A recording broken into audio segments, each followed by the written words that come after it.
আজ আমরা Indian secular front অর্থাৎ আইএসএফ এর তরফ থেকে এমএলএ নওশাদ সিদ্দিকী ভাইজানের নির্দেশে আমরা আইএসএফ এর যে ভাঙড়ে থানারা নেতৃত্ব দেই, ব্লক নেতৃত্ব এবং অঞ্চল নেতৃত্ব সবাই মিলে আজ এই মিডিয়া প্রেস বাইট করতে আমরা বাধ্য হচ্ছি যে ভাঙড়ে যে এই ঘর নিয়ে যে সার্ভে করে ঘর যারা আইএসএফ করেছো যা তাদের কোনো ঘর হবে না, যে এই আইন বিরোধী কথা যে বলেছে তার বিরুদ্ধে আমরা ধিক্কার ও নিন্দার জানাই।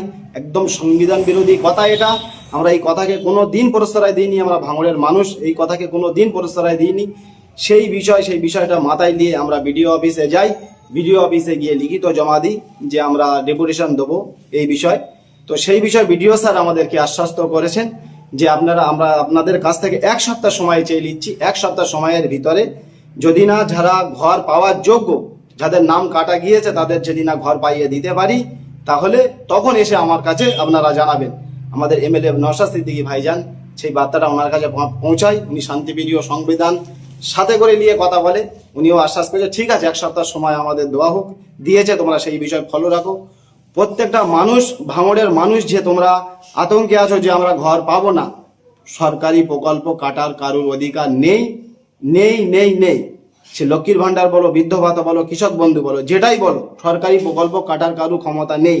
আর নওশাদ সিদ্দিকী ভাইজান নিরীহ মানুষের অধিকার কিভাবে পাইয়ে দিতে হয় সেটা আমাদেরকে শিখিয়েছে এবং তিনিও সাথে থাকবে। এই 1 সপ্তাহের ভিতরে ভিডিও স্যার যদি আমাদের এই সংশোধন না করে দিয়েছে, আমরা গণতান্ত্রিক প্রক্রিয়ায় নওশাদ সিদ্দিকী ভাইজানের সাথে নিয়ে আমরা বিডিও অফিসে কিভাবে ডেপুটেশন দিতে হয় আমরা পশ্চিমবাংলার মানুষকে আরেকবার দেখিয়ে দেবো। আর একটা জিনিস, এটা আতঙ্ক ছড়ানোর আর একটা কারণ হলো আপনারা যে ভয় পাচ্ছেন, ভয় পাওয়ার কোনো কারণ নেই। 15 তারিখে জানেন ওদের একটা বড় মিছিল আছে, সেই মিছিলে লোক হবে না। ওরা এটা জেনে গিয়েছে যে বুথে বুথে মিটিং করছে, মিটিংয়ে 10 জন 20 জনের বেশি লোক আসছে না। সেই হিসাবে কিভাবে এত লোক করবে, সেই জন্য এই আতঙ্কটা ছড়ানো হচ্ছে। আমরা ভাঙড়বাসীর কাছে আশ্বস্ত করতে চাই যে তারপরে আতঙ্ক হওয়ার কোনো জায়গা নেই।